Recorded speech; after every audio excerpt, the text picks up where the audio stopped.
come from this big bang and fluffy puffy pixie fairy dust and unicorn farts, and all of a sudden consciousness just came out of that. No, it was designed. It's not an accident. Everything according to the bogus Darwinian theory of evolution, all of it points to a godless, atheist, demonic, demon-crat lie. NASA is a corporation, and they are the same people who run Disney. In fact, they are very, very similar, because what they do is they entertain people. They're not teaching people. They don't want people to know the truth about the cosmos. They're entertaining them with CGI images. Every image you see, image, not photo, every single one of them, all of those are computer-generated images. They are not photos. Every one you see on Google is a CGI image. It is not a photo. And you can't tell that they are CGI. Either there's two things wrong with you.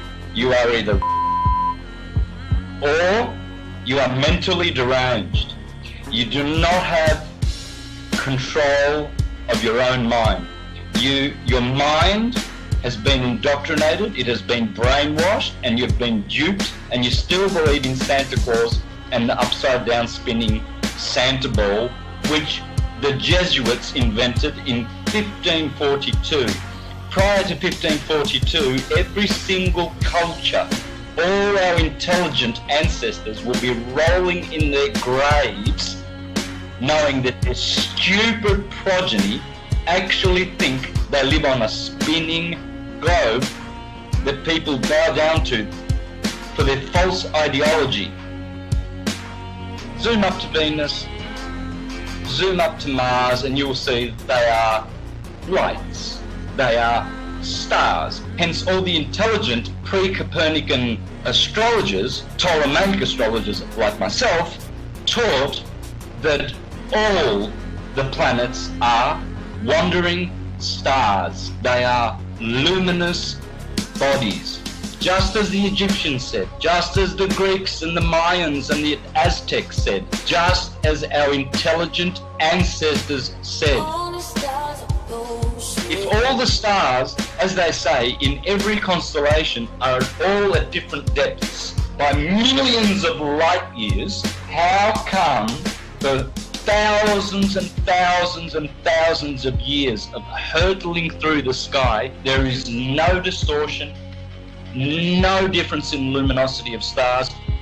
We're supposed to be flying at breakneck speeds through the galaxy, and yet the same boring stars keep turning over our flat, stationary, plain Earth forever and ever and ever and ever. So we are not moving.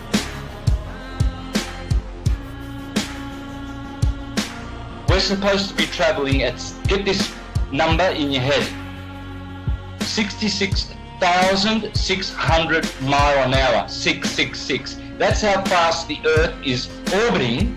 If you are globe, that's what you are. You are stupid. Stupid beyond your wildest imagination. That's why we have a horizon, because it's horizontal. That's why we have sea level, because the sea is level. It's not curving. You cannot call it sea level. You will call it sea curve. That's why we have tectonic plates and not tectonic bowls, because those tectonic plates are just that, flat plates. Check out the Suez Canal, 120 miles, no curvature. It never overflows, it never drains. And to all those astrologers out there who think they are astrologers, teaching heliocentrism, like Laura Eisenhower, the granddaughter of her grandfather, the president of the US, calling herself a heliocentric astrologer, no such thing exists. From a very young age, wondering why the heck did I land in the Eisenhower family. I was faced with the opportunity to go to Mars. Some people wonder, why the heck didn't you go to Mars? But my intuition told me from really recalling a youth filled with a lot of insight about what I was here to do was to not go anywhere. That is, Laura, you are a false prophet. The line going from the AC to the DC is called the line of the earth, and it never moves. AC to DC, ascendant to descendant, that's called the line of the earth, according to the astrologers of ancient. And that never moves, proving that there is no movement of the earth calculated in any astrological chart reading that you do. You never account the movement or the position of the earth in relation to any of these planets, because it's that line of the earth which we call the horizon. Speaking of horizons, some guy, he filmed a mountain. He was flying over Texas and he used his camera to film a mountain. This mountain was supposed to be hidden by 35 miles of curvature with the current circumference of the earth that we're given. Oh, just sitting straight up. He's just right there. It's not hidden by 35 miles of curvature. It's crazy. As soon as flat earthers found out about P900 cameras that are made by Nikon, where they can zoom in times 80, I think, and what's going on is like, you can see a boat disappear with your naked eye. And that used to be proof alone. That used to be proof for the curvature of the earth. But now, you can watch the boat disappear with your naked eye. And then you can pull up this camera and you can zoom in on the boat that you just watched disappear. And you could bring it right back into full view, perfectly visible. It's crazy.